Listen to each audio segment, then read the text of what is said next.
All right, so we live in a three-dimensional world. Now we're going to talk about the gentleman whose organization is creating a three-dimensional economy. Jan Pasboel, ladies and gentlemen, CEO and founder of GCC 3D Group. Welcome. Thank you very much. Thank you. So we've got a lot to unpack in 18 minutes. This is what's called a fireside chat with no fire, no chairs. That's what you're about to witness. We decided to do that because if you haven't seen two tigers in a cage, you're about to witness what that looks like. I'm going to just go off you, so as you pace, I'm going to move to the other side of the stage. But that's cool. Jan, what's the vision? What are we doing here? And then let's start to unpack this thing because we've got a lot of really cool stuff to talk about. Well, there's a lot of things to talk about, actually, because everything within blockchain technology or within crypto or in all these things in the space, a lot of people don't think about the physical things. Actually, like you're sitting on a chair.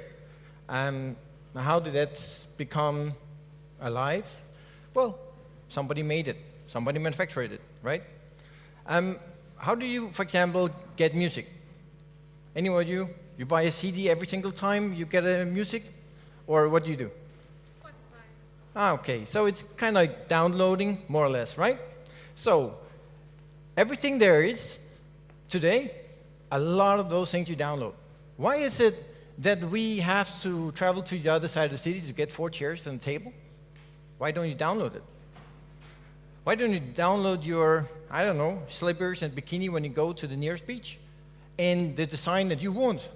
Why do you need to go to a shop and buy the standard things? See, the key to future manufacturing is customization. And what we are doing, I'm a manufacturer also for a couple of decades in the hospital industry. And we can't just sell all the time standard products. People want private label, people want different things for this and that. What we can do in 3D printing is actually we can create everything what you like to have. Then you say, well, for example, this little plastic guy, you see that's a dinosaur. Actually, that's for you. Yeah, I know. You got to give it to Beckett. So our son went to the cafe, which you'll hear about, and he loves this toy, but as you see, it came out and it's all jointed and put together. And yeah, the cool thing about 3D printing is you do not need any assembly. Now I'm just standing with a couple of plastic or PLA or ABS things here. For example, this is a ball bearing ring. If you want that in titanium, steel, stainless steel, or you want to design the perfect wedding ring and print it in gold, you do that. So there's not really any bigger limitations. You've probably seen that the first couple of cars have been printed, and so on and so on. They've even built a high-rise somewhere in China, I think, right? Yeah. They've even been building a few buildings. So what are we doing? We've actually, this is like in five years progress. So we started in 2013. The idea is back from 2009 when my brother started making his first 3D printer. Since that, we've been doing prototyping on 3D printing and stuff like this. And actually, that's pretty cool because we're not an ICO, so we're not going to say, hey, go buy some tokens or something like that. We actually just pumped in a double number of millions of dollars into this during the last few years and have created a net of print points with an S, because there's a lot of them all over the planet. So how many countries? I've seen the wall, but and you may not even know now. It's a lot. You're in. Well, we have sold 3D printers and technology and this kind of stuff to about 122 countries. Yeah, so 122 countries, and you have print points in pretty much 120 some odd countries right now. So what we do in there and why there is a cryptocurrency, which is actually called global cryptocurrency, is that if we can send a product like to Paris, to Rio, or to Tokyo in 3 seconds, why should we wait for a bank transfer, or why should we take a credit card and pay extra fees? Why we just don't pay? So if the product comes, the payment comes. This is why we actually implemented the global cryptocurrency. It's not because that we wanted a cryptocurrency, but because it solves the payment issue. Also the micropayment issue. So we have already wallets, we have minting wallets, you can call it, so that we are staking on the different things. We're going to come with some masternodes and things, which is really cool. But we have everything on web wallets, we have normal ones, we have cold storage, we have GCC merchants. It's like a full-blown thing. Everything's working, it's being used, it's implemented. we even have SIM cards. I don't know how many of you can, with cryptocurrency, load a SIM card and get data. Well, you can do that with GCC SIM. With global cryptocurrency, you can load it, you can do data. Actually, you can, for like $30, text for a whole year on those SIM cards. But if you start sending pictures and other things, well, then you have to load it with some global cryptocurrency.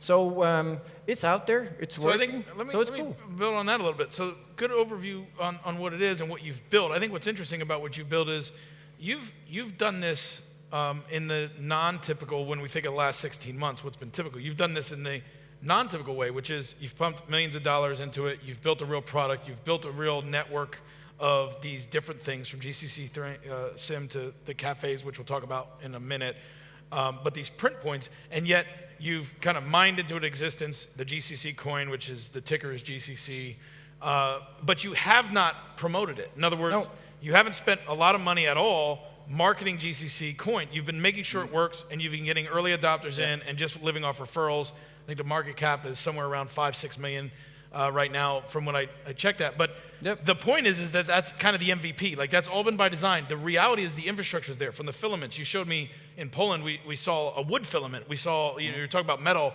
And these print points, I want to nail down the print point. So really what the print point is you've created a macro opportunity not only for consumption. So if I find out that my glasses broke, for instance, on my flight because the bag got squished, between my layover, I could, in your world, right, find a print point, download the CAD for my glasses, send it, and when I arrive, go pick up the replacement at one of these print points. And the print point, much like Uber or Taxify, is a micropreneur. It's someone who goes, I'll basically have a printer, connect into the network, and monetize by being a convenience point for people that are consuming. So that's part of the 3D print point piece. It's an opportunity at a low scale.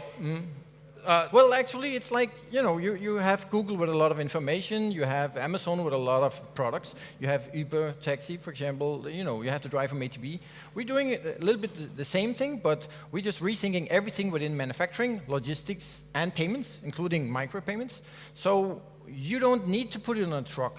You don't need to put it on an jet somewhere. You actually just move it digitally and recreate it on the other side. And also, if I'm an Etsy type, or and I'm using Etsy because things that people might understand. I create things. I've got ideas. I make children's toys. I like to engineer stuff. I have a hobby. I can join the network for free, and I can basically load up proprietary, everything is drawings, like Chris's stuff. And that's free. It's through blockchain, registered to me. So every time someone buys or downloads or transacts that thing, my royalty, my cost, my thing, that's all transparent, it's immutable. Yes. So if you would upload this kind of thing here, or your spare parts, or you will have a toy store, and the toy store say, hey, let's upload things so that kids can, let's say, customize it a little bit, put their name on the door, or make like a Superman kind of thing on it, then if you download that thing, then the author will get those payments. So somebody says, download, then you go cling. And because of the marketplace being blockchain-centric and because of the cryptocurrency piece in there, if I pay with fiat, I might pay 10 euros for a thing. If I pay with GCC coin, maybe it's 9 euros because I'm using the crypto. So there's an incentive to drive the consumption of the token or the currency inside. But as a marketplace, I'm also saving 15 to 35% that I would get taken off the top at an Etsy or at someone else that's centralized. And so you've solved a lot of that. Talk to us about if we take that one first, the reason for putting a demand, everything in the world is about supply and demand. So why is it that it's a discount if you use the global cryptocurrency? That's, of course, to create the demand on it. I didn't say anything about, people saying, there's nothing that's going to be 3D printed. How much is going to be 3D printed within the next 10 years on global manufacturing? You don't know, right? Well, most people actually don't know that. Well, everything that you use with is manufactured. 20% of everything on the planet Earth is 3D printed within 10 years. That's not millions, it's not billions, it's actually trillions. 20% of everything. Where's it at today? What percent of total things made today are 3D manufactured? We are like, let's say, $10 billion. So like less than a percent. Yeah, there's nothing. So we're going to go from less than 1% of all things made in 2018 to 20% of all things made being on demand through 3D printing in 2028. Yep. That's a massive order of magnitude jump of, and so not only It's is that actually the fastest growing industry in the world. There's nothing growing faster than this, and it relates very good to blockchain technology, very good, because what we want to become is actually the largest decentralized green manufacturing community. It's not about us becoming a company. I don't want to be called company or corporate or something like this. We want that maybe some of you guys or a nephew or uncle or somebody like to have a 3D printer. Great, join 3D print points. So now you have a 3D print point, and you can actually start up your own business. You can do that in the middle of Africa. Let's say this spare part here, a water pump breaks down. Normally, it has to be ordered from UK, United States, whatever, something, and it gets stuck in customs. Now we override simply just, let's say, it becomes borderless, because we use the internet to transport everything, and we transport it very, very fast, right? Like sending a selfie. And now it's just print time in the particular material you need. So we just need millions of print points in the world, and actually that is definitely very, very easy. I had a four-year-old kid that came to us and saw some printers, and then went home and he made a drawing. This is the first guy that really got it within a couple of minutes in the 9 years, or how long time I've been working with this. We founded the company 5 years ago. He drew the building block that he's living in. a 4-year-old.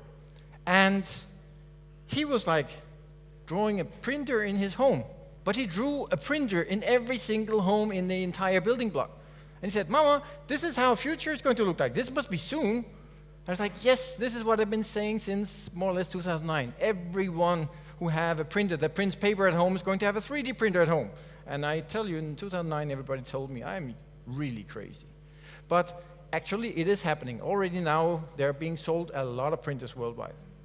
So let me unpack a couple things there that I heard. 4-year-old, 10 years from now is the heart of our economy. Everybody in marketing knows you got to get a 14 to a 24-year-old buying stuff, otherwise your business fails. Unboxed, that's who you're marketing to, right? Your guys, right? So a 4-year-old is drawing pictures of the future that you've already been painting for 9 years and gets it and goes, "This is going to happen." The 4-year-old doesn't have constraints. The 4-year-old just expects that, sees that, and that 4-year-old is going to be spending several $100s a week or several hundred euros a week, wherever they are, in less than 10 years. And if that's their expectation, that tells you where the market's going. The other thing you said that I think pairs with what we were talking about yesterday when we talked about problems and possibilities is 2.5 billion people are unbanked. 3 billion people don't have an address. I can't ship something to you if I don't have an address. We left something of our sons in Berlin, Germany. I still don't have it in Tallinn, where we've been living for the last 2 weeks, even though they shipped it. And Tallinn's got addresses. So if I don't have to ship it at all, big problem solved. If I can create a microeconomy, because I can make printers affordable enough where someone in Africa or a community of people could buy one or two and stand up economies. Now, these pieces that create sinks and water and things that solve real problems are easy to get in place. So I think massive opportunity. Let's talk about community. Do we have the other video queued up? Because I want to get a couple questions in, but let's show one of the things you're doing now in your 5th year of operation, 9th year of vision, build communities, because this is a piece of the business that I find fascinating and explosive. Okay, let's have it up. This is in Poznan, Poland, if you want to go check it out.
Before we invited Jan to come speak, Brianne and I and World Tokenomic Forum went to Poznan, and we actually went in that place, and it is as cool as that just made it look. But you, one of the things you've done now is on the last 6 months, you've been traveling as much as anybody I know, because you've been doing master franchise rights now of, if I'm a 3D print point, that means I'm a micropreneur. I can get in for basically as long as I got the right spec printer. If I already own it or not, doesn't matter.